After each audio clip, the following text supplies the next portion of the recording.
जीवन में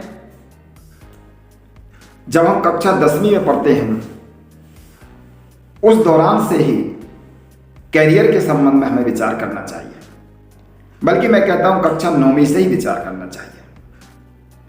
और शासन ने तो प्री वोकेशनल एजुकेशन जैसा शब्द देकर के 6वीं से ही आपके जीवन यापन के तरीके आपको सिखाने का उपाय कर दिया है। तो 9वीं से ये तय कर लेना चाहिए कि 10वीं में हमें क्या करना है, 11वीं में हमें कौन सा विषय लेना है, 12वीं में हमें कौन सा विषय लेना है। लेकिन इसके साथ सबसे महत्वपूर्ण बात यह है कि विद्यार्थी कैसे विचार करें। विद्यार्थियों को विचार करवाने के लिए उनके कुछ गुरु चाहिए, ज्ञानवान तज्ञ गुरु चाहिए, और कैरियर के संबंध में वो ज्ञान रखते हो ऐसे गुरु चाहिए, जिन्हें जीवन की विभिन्न संभावनाओं की जानकारी हो ऐसे गुरु चाहिए। और उससे ज़्यादा ऐसे गुरु की जरूरत है जो विद्यार्थी के अंदर निहित संभावनाओं को तराश सकें और विकसित कर सकें।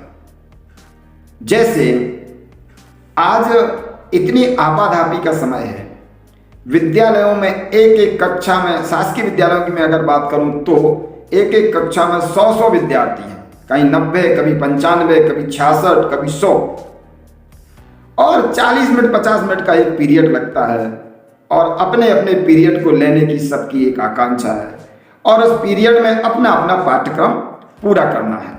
जब पाठ्यक्रम पूरा करना है तो फिर ये दाएं बाएं की बातें कैसे हो पाएंगी, कैरियर की बातें कैसे हो पाएंगी, विद्यार्थी के संबंध में ऐसा सब कुछ कैसे हो पाएगा। होगा एक समर्पित शिक्षक के रहते हुए होगा, और वह शिक्षक को करना ही चाहिए, उसका धर्म है, उसका कर्म है। कैसे करें, उसके चरण क्या हों, उसके स्टेप क्या हों, विद्यार्थी के अंदर की संभावनाओं को तलाशने की उसकी पद्धति क्या है। उसके साथ में उसको ज्ञान होना चाहिए कि समाज में, देश में कौन कौन से स्कोप हैं जिनमें विद्यार्थी आगे बढ़ सकता है। विद्यार्थी के अंदर की संभावनाओं के आधार पर बाहर की संभावनाओं के साथ उसके तार जोड़ देने वाला शिक्षक स्तुति के लायक है, स्तुत्य है, वह जीवन भर विद्यार्थी को याद रहेगा। तो अंदर की जानकारी कैसे अर्जित करें। एक एक विद्यार्थी के साथ में हमें काउंसलिंग करने की आवश्यकता है, परामर्श करने की आवश्यकता है, सामूहिक बात करें, सामूहिक निर्देशन करें, तो उससे ज़्यादा जरूरी है कि एक एक विद्यार्थी के साथ पृथक पृथक बातचीत करें।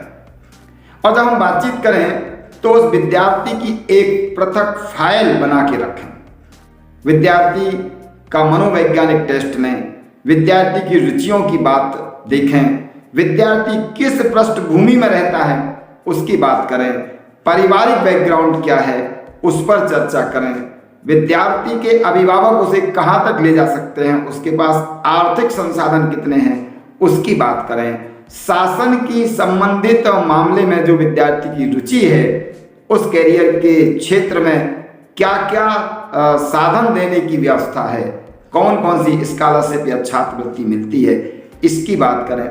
एक समग्र चिंतन, विद्यार्थी का चिंतन, विद्यार्थी के परिवार का चिंतन, विद्यार्थी के परिवेश का चिंतन, विद्यार्थी की रुचियों का चिंतन, विद्यार्थी की कमजोरियों का चिंतन, विद्यार्थी की संभावना का चिंतन, विद्यार्थी किन क्षेत्रों में आगे है इस बात का चिंतन, पूरा का पूरा एक चिट्ठा, पूरा का पूरा एक बायोडाटा, एक स्ववृत्त विद्यार्थी का तैयार करना एक शिक्षक की जिम्मेदारी है।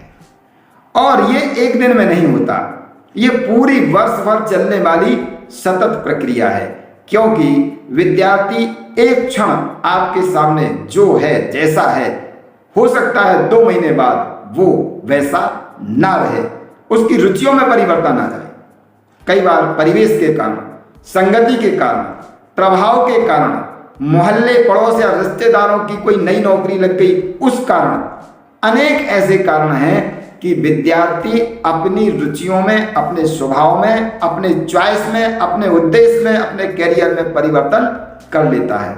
अतः शिक्षक को बहुत सावधानी पूर्वक लंबे अनुभव के साथ में प्रत्येक विद्यार्थी की व्यक्तिगत फाइल बनाना और उसके अंदर की संभावनाओं को तलाशना, और अंदर की संभावनाओं के आधार पर फिर बाहर समाज में, बाहर शासन स्तर पर कौन सी नौकरियां ऐसी हैं, कौन सा स्कोप ऐसा है जो उसको वह आधार दे सकता है, किस विषय को लेकर के उसको पढ़ना चाहिए जो उस दिशा में आगे बढ़ा सकता है। ये पूरी की पूरी संभावनाओं की लिंक अंदर से बाहर तक की जोड़ने वाला सही शिक्षक है, जो अंदर के ज्ञान को उकेर दे, अंदर के ज्ञान को स्क्रैच कर दे और बाहर सांसारिक ज्ञान से उसे जोड़ दे।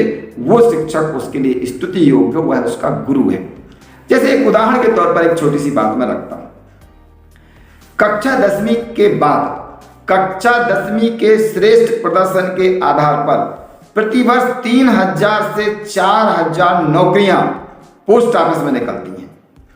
जिस विद्यार्थी ने 90% अंक से अधिक अंक लिए हों, अर्जित किए हों, वह विद्यार्थी, और बालिकाओं में थोड़े कम प्रतिशत में भी काम चल सकता है, लगभग 4000 पोस्टें संपूर्ण अखिल भारत में, बल्कि प्रदेश स्तर पे भी 1-1 हजार पोस्टें होती हैं, ऐसे विद्यार्थियों के लिए निकलती हैं जिन्होंने कक्षा 10वीं में अपना श्रेष्ठतम प्रदर्शन किया हुआ हो। उन्हें कोई टेस्ट नहीं देना, उन्हें कोई इंटरव्यू नहीं देना, कोई परीक्षा नहीं देना, केवल आवेदन करना, और उस आवेदन के आधार पर मेरिट लिस्ट बनती है और मेरिट लिस्ट के आधार पर पोस्ट ऑफिस में लिपिक की पोस्ट पर नौकरी मिल जाती है। अब ये बात किन शिक्षकों को पता है, और यदि पता है तो विद्यार्थियों के बीच में कौन परोसता है? यद्यपि विद्यार्थी को 10वीं में इतने अंक मिलने के बाद 18 वर्ष का होने तक प्रतीक्षा करना होगी। वह आवेदन तभी कर पाएगा जब वह 18 वर्ष का हो जाएगा।